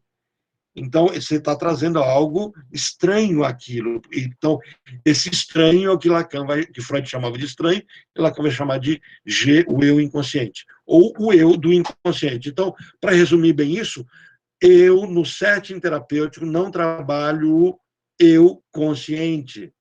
É por isso, isso é muito, muito, muito importante, nunca sair da nossa mente. É por isso que o psicanalista não trabalha com sintoma, mas usa o sintoma. Mas, Orlando, a pessoa não vai para o consultório por causa do sintoma. Exatamente. Mas o sintoma não é o problema. Se o sintoma fosse o problema, ela vai no médico, cura o sintoma. Se o sintoma fosse o problema, ela vai num terapeuta cognitivo comportamental e cura o hábito, modifica o hábito. Se o sintoma fosse consertar o sintoma fosse o problema, vai no coach e o coach vai poder ajudar ela muito mais do que como psicanalista a motivá-la. Então, assim, você precisa de um motivador, do instigador, do elucidador, de um curador. O psicanalista não faz isso. O que o psicanalista faz? Ele vai ajudar, é claro, mas ele vai usar o sintoma. Porque o sintoma é uma fala, é o que escapou do sublimado. O sintoma me conta o verdadeiro problema. O sintoma Moá me fala do G, mas o meu Moá não do outro, porque o meu Moá está carregando o olhar do outro. Então, ó, o esquema L figura os 4 lugares que suportam a palavra falada. Então, Lacan vai postular que a palavra falada, o que é a palavra falada? É o meu consciente, é o que vem para a terapia, é o meu fala-ser, é o que se discute, é o parletre. Então, quando vocês ouviram essa expressão parletre, parler-être, né? Ou parletre, parler-être, né? Se o sotaque estiver bom ou não, não tem esse compromisso de ensinar francês para vocês, não sei nem para mim, né? Parletre, falo e sou. Parletre, pela letra. Então, Lacan brinca com neologismo, com palavra. Dizem que esse é um jeito francês de brincar. E é um jeito gostoso de brincar com as palavras. Então, assim, como é que esse ser falante, né? E como é que esse ser falante se constrói? Como é que ele se posiciona no setting terapêutico? Então, Lacan vai dizer assim, existe no setting terapêutico o sujeito, o eu, o outro e o outro. O outro minúsculo e o outro maiúsculo. Então, eu tenho 4 elementos que estão compondo. O sujeito, inacessível, inconsciente, estranho, que traz e permite a existência dos sintomas. G. Esse é o sujeito. O eu, o Moá, que está ali, disponível para se discutir, se construir, a partir do outro. Então, o Moá é o que é visto, e a partir do outro, do grande outro, do outro maiúsculo, que vai transformar o meu eu no eu pequeno, que é o simbólico. Então, o que nós passamos a ter na discussão do adoecimento, da psicopatologia, a gente vai terminar nessa tela aqui, então, no campo da psicopatologia, é conferido à psicanálise o lugar de explicação para os fenômenos psicopatológicos, explicação. Ao invés de abordar o psicopatológico através dos fenômenos, como prefere fazer a psicologia, a psicanálise identifica-se com uma abordagem das relações. Quais relações? Volto para cá. Essas relações. Como é que o sujeito lida com o seu eu, com o outro e com o outro maiúsculo? Isso é que vem para o setting terapêutico. E é por isso que uma coisa que a gente vai fazer na análise é pedir que a pessoa fale do outro. Me fala sobre sua mãe. E seu pai? Me fala sobre seu filho, seu chefe, seu trabalho. O que te incomoda nisso? Então, o papo de... Isso eu me lembrei do filme agora, que o filho de um psicanalista, eu esqueci o nome desse filme, não é A Máfia no Divã, mas ou é A Máfia no Divã, em que o menino chega para o pai e fala assim que o pai, ele chega na escola e qual é a profissão do seu pai? Fofoqueiro. Por quê? Porque ele ele fica tentando ouvir a história de todo mundo. Né? Mas aí entra o problema, ele não pode contar a história de todo mundo para todo mundo, então não é o fofoqueiro, ele é o ouvido fofoqueiro, ele pode falar isso na supervisão só. Mas, assim, esse psicanalista, acho que ele conversava em casa, alguma coisa. Eu sei que o filho ficava escutando as sessões, aquele costume americano de ter o consultório preso à própria casa, né? Mas, assim, as relações, nós nos interessamos pelas relações. Como é que... É por isso que não tem psicanálise familiar. Você pode colocar esse nome, se quiser, para ser chamativo, para chamar cliente, para identificar. Mas psicanálise é psicanálise. A psicanálise das relações vinculares. Não existe o que não seja relação vincular. Não existe não existe ser humano que não tenha relação. Até aquele ermitão que se isola no meio do mato, para ele não ser psicótico, ele tem esse campo das relações. Ok? Fecha a nossa tela aqui, nós temos um tempinho para debate, porque a partir das 9h30 eu sei que um grupinho começa a precisar sair por conta dos seus compromissos.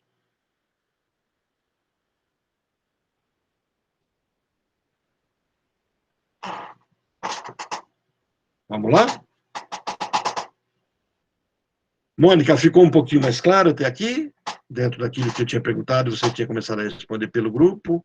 Esclareceu um pouquinho esse eu despedaçado, esse eu que se torna uno, se torna uno a partir do olhar do outro, e agora eu preciso fazer essa identificação dos vínculos, porque no nosso próximo encontro nós vamos vai ser só mais um encontro, acho que para esse tema a gente fecha, né? Nós vamos fazer essas relações vinculares.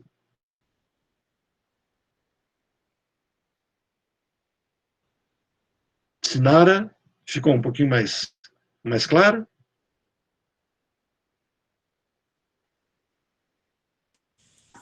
Orlando, daria para dizer que esse O maiúsculo, o O do outro maiúsculo, ele teria um paralelo com Higher Self? Dá para a gente estabelecer isso?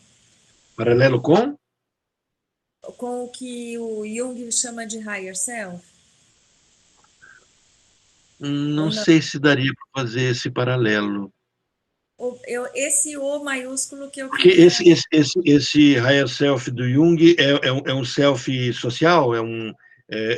O termo não estou sabendo identificar. Ah, ok. Não, então, só gostaria de compreender um pouquinho melhor esse... Então, fala um pouquinho o que é esse conceito junguiano, que daí eu tento ver se... eu prefiro não entrar em Jung, porque acho que vai confundir ainda mais. Então, mas só o conceito, não precisa então, mas esse conceito que você está tentando fazer a interpolação dele.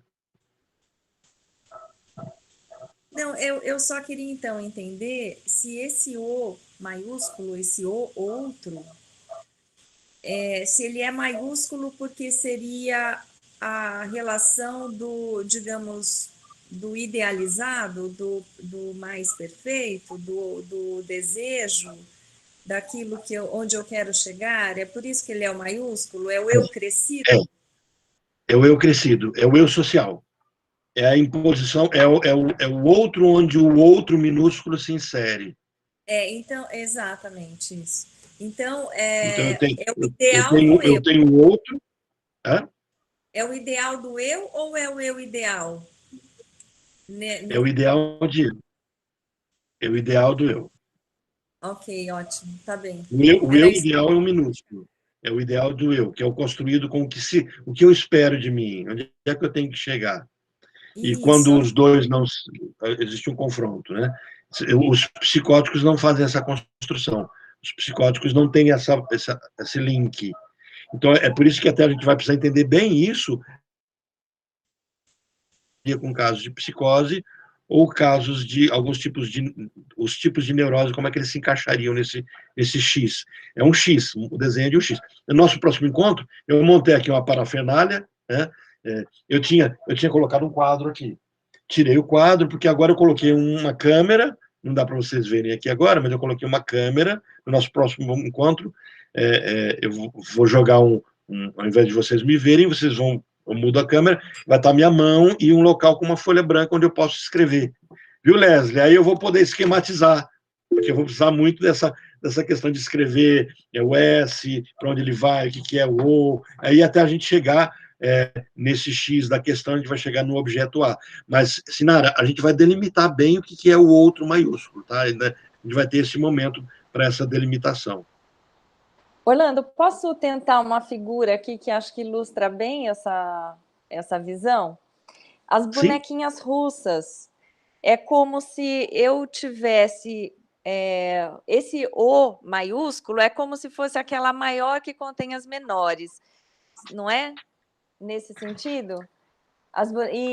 Isso. Então, eu estou olhando a partir da menor para aquela maior que me envolve, que é a minha possibilidade de expansão. Faz sentido isso? Colocar com essa figura? Eu não pensei nesse formato ainda. Eu tenho medo de eu dizer que faz sentido ainda, porque, olha só, até postei o desenho para vocês aí. Esse é o esquema L.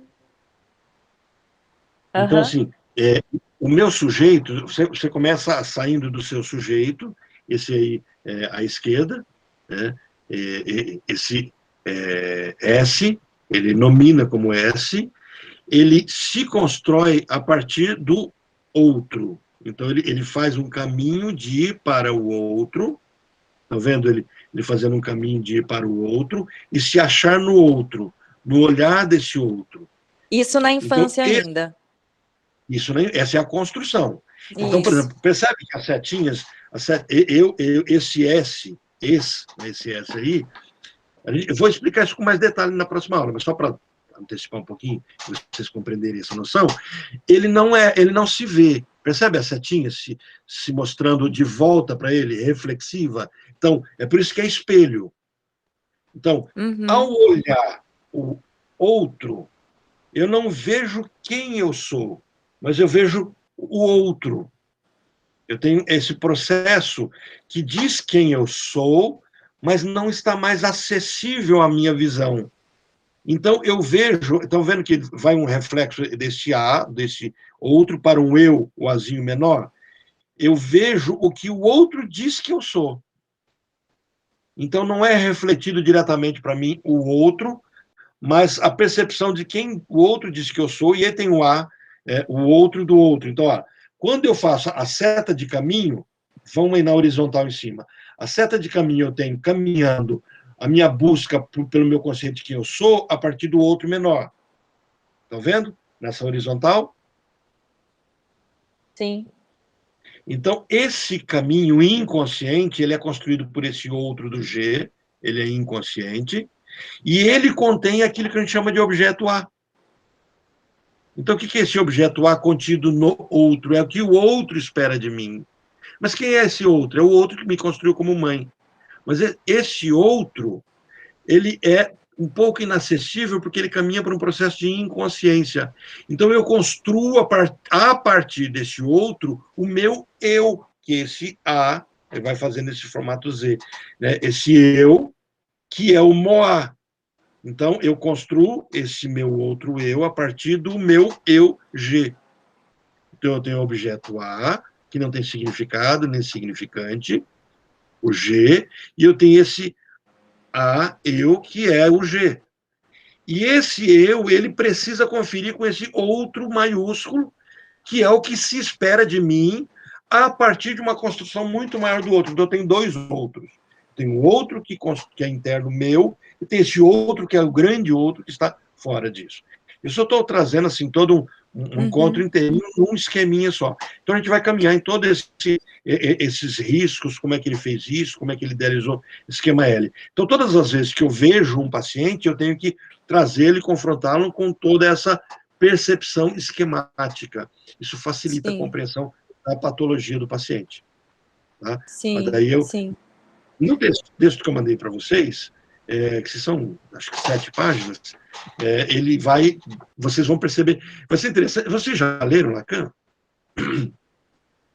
texto dele não é sobre Quase ele, a nada. investigação dele, o contexto dele. Vocês vão perceber que é diferente. Porque Lacan, o escrito é falado. Ele não debruçou, como Freud, eu vou escrever, espera um pouquinho. Ele falava, e era transcrito a fala dele. Então, por isso que são seminários. Ele está dando a palestra dele e está sendo transcrita aquela palestra. Então, você vê, ele fala besteira, alguma coisa, tal assim, e é falado ali, porque ele está escrevendo. E se ele revisa, vira outro seminário. Então, por exemplo, ele vai dar uma aula sobre o inconsciente de Freud. Aquilo é um seminário dele.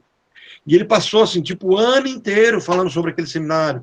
Então, são aulas dele, ele constrói uma escola, um jeito de se aprender psicanálise. É por isso que a gente tem que tirar o academicismo nessa formação lacaniana. Eu vou para o banco da faculdade, passo lá 5 anos, faço psicologia, agora eu estou preparado no viés psicanalítico. Não. Eu fico sempre discutindo os textos, a gente está trabalhando eles e vai falando sobre isso. Isso é o que Lacan constrói. E o Lacan, já velho, ele destrói a própria escola e funda o que ele chama de campo freudiano, porque ele percebe que a escola dele virou uma repetição daquilo que ele condenava em Freud, que era a formação de um inconsciente em caixinha. Ele era contra isso. O inconsciente não pode ser comportado numa caixinha. É um campo, por isso que ele traz o nome, né? Campo freudiano. Então, isso é um Lacan bem velho, já perto da morte dele, que ele, nos seus 80 anos, já teorizando. Ficou um pouquinho mais claro o esquema? Mas, assim, não, a minha pretensão não é que você já tenha interesse. Esse é o nosso próximo encontro. Então, a gente vai falar sobre isso. Ok? Ok, Orlando, tudo caminhando. Obrigada. Ótimo. Então, façam a leitura. E vocês conseguiram acessar o Google Classroom? Eu não tentei ainda. Tentem, porque ali vocês recebem todo o material também por e-mail. Tudo que eu falar ali vai para o e-mail de vocês. Né? Eu achei interessante, porque ele faz esse caminho de jogar tudo para o e-mail. Né? Deixa eu interromper só essa gravação aqui, que aí é só... Parei essa de cá. E no Google Classroom vocês vão ter... vão poder interagir, eu posso jogar material, vocês podem colocar material, mandar filminho. É o que as escolas estão usando. Eu estava vendo minha filha tendo aula com ele, minha esposa dando aula com ele, e falei, eu acho que dá para a gente usar essa tecnologia, e eu estou achando interessante. Bem legal, o meu filho também... É meu brinquedo novo. É meu brinquedo novo. É o seu planner. É meu planner. Bem isso. Eu vou tentar depois. O Classroom funciona muito bem. O meu filho está tendo aula por ele. Então, assim, é tranquilo. Por isso, acho que até eu nem entrei ainda, porque eu sei que vai dar certo. Não, que bom. E o que eu fiz também? Todos os cursos antigos, do desenho, eu tenho um curso introdutório. Se vocês quiserem, eu posso colocar vocês só para vocês resgatarem material. Um curso de introdução a Freud. Esse é o nome do curso. Quem sim, fez eu quero. Curso, daqui desse grupo, acho que ninguém fez.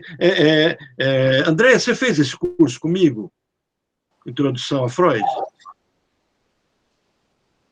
Oi, Orlando. Oi, gente, bom dia. Não, eu não. Acho que só foi a Priscila que fez do grupo aqui. E eu vou colocar vocês nesse curso, porque era um curso que eu passei, o pessoal da psicologia estava querendo fazer, mas eles não queriam fazer um curso de 2 anos, eles queriam conhecer mais da psicanálise, e eu acabei idealizando um curso para eles, só Freud, assim, basicamente. E lá, o que eu tenho? Eu tenho as minhas aulas para eles, está colocado ali, e tem os textos que eu mandei para eles. Eu peguei um livro do Násio e eu dissequei esse livro sobre Freud, né? Que eu dissequei não, né? Mas nós discutimos, usamos ele, né? Então, eu acho que vale a pena, se vocês quiserem. Tudo isso que a gente está falando aqui no encontro é um curso de 3 meses, todinho ali. Então, tem muitas horas para vocês ficarem ali vendo, lendo material, tirando dúvidas e assim por diante. Tá? Eu vou colocar vocês nele também. Aí eu coloquei o curso o pessoal que fez análise de desenho infantil comigo, também, aí eu estou recebendo esse material, eu tenho um pessoal que fez comigo, eu dei o curso de análise de desenho infantil aqui em Londrina em 2012, em 2016, em 2020. Então, são 3 turmas, aí eu juntei todo esse material, coloquei lá, e aí estou disponibilizando também. Aí foi bom que o Google Classroom está me ajudando nisso. Gente, Orlando, obrigado.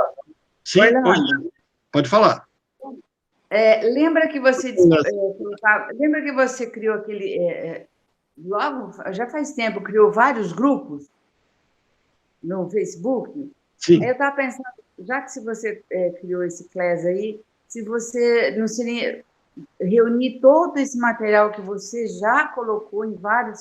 A gente tem no WhatsApp, a gente tem no. Você colocou lá no Face quando eram os grupos, né?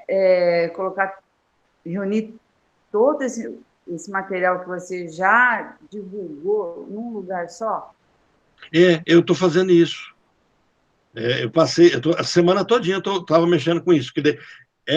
Só para vocês terem ideia, esse aqui é o HD externo, né? Eu tenho 4 desse, cada um com 1 tera. É vídeo, aí tem muita coisa repetida, aí tem que olhar um por um, meu Deus, é um caos. Acho que eu tinha que.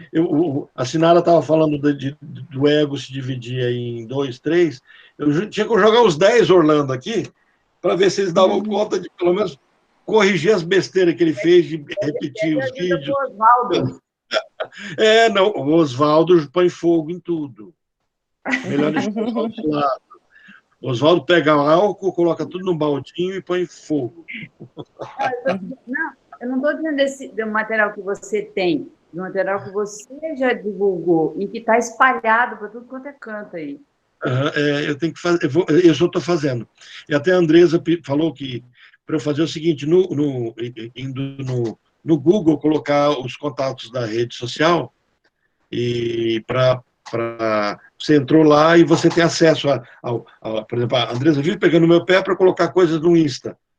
Eu falo, coloca você. Ela que acaba colocando, então eu vou colocar tal coisa, mas você que tem que colocar, e eu nunca coloco, né? Mas eu quero, esse é o projeto, Leslie, esse é o projeto. Eu quero fazer isso. Só no Facebook, eu acho que tem quanto? Uns 4, 5 grupos, né? Que você criou com material. Tem que fazer isso e aí desativá-los e aí colocá-los num lugar só, né? Mas não desative enquanto você não reunir num lugar só, hein? Não, senão eu perco, né? Eu perdi 2 palestras. A gente perde. 2 palestras com a Sinara, aquela de autoridade. Sinara, a gente precisa fazer de novo aquele grupo para eu dar de novo aquela palestra, para eu ter o material. Autoridade Verdade, Orlando. Verdade. Perdemos aquele vídeo, né, que você mandou para mim. Nossa, foi excelente. Eu falei, que pena. Mas a gente monta outro depois. Sim, vamos ver isso. Orlando, eu acho que eu preciso de uma gentileza tua. Você tem que cadastrar os e-mails para as pessoas terem acesso ao Classroom, não é? Não, eu mando atalho para vocês. É porque eu tinha, no final de semana, tentado entrar com o meu e-mail pessoal, não consegui, mas consegui com o da Luminária hoje. Mas o seu e-mail, será que não tem que ser com o Google? Os dois são. O e-mail que você tem é Google. É estranho, porque na verdade tem que ser Gmail, não. É isso? A extensão tem que ser @Gmail? Isso. Entendi, é por isso então, tá. Uhum. Você tem que colocar um Gmail. Você colocou. O que aconteceu? No passado, eu montei um grupo assim, e aí eu montei o e-mail de todo mundo. Eu pago. Está R$47 que eu pago por mês no Google, né? Minha conta veio 2.200. Porque eu montei o e-mail, aí eles entenderam que eu estava comprando e-mail para todo mundo. Aí eu contestei. Não, que isso? Porque cada e-mail que eu montava, eu pagava os 47. Imagina, eu montei acho que uns 20 ou 30 e-mails. A hora que chegou a fatura, eu falei, não pode, não. De jeito. Mas daí, por isso que agora eu mando o link. Você conseguiu reverter isso aí, Orlando? Ficou a cobrança, fica lá um valor, minha dívida, né? Eles cortaram o benefício. Eu contestei, eles não contestam, mas assim, fica lá. Se um dia eu tentar reativar aquele nome, eu tenho que pagar. Gente, muito obrigado pela presença de vocês, é um prazer estar com vocês, né? Semana que vem a gente faz o fechamento desse nosso conteúdo E vão fazendo as intervenções de vocês lá, e eu vou postando isso nesse espaço nosso. Vamos aproveitar o que a pandemia está ensinando para a gente. Vamos aproveitar enquanto a gente tem um pouquinho de liberdade, né, Leslie? Logo, logo acaba. Legal, Orlando, a gente que agradece.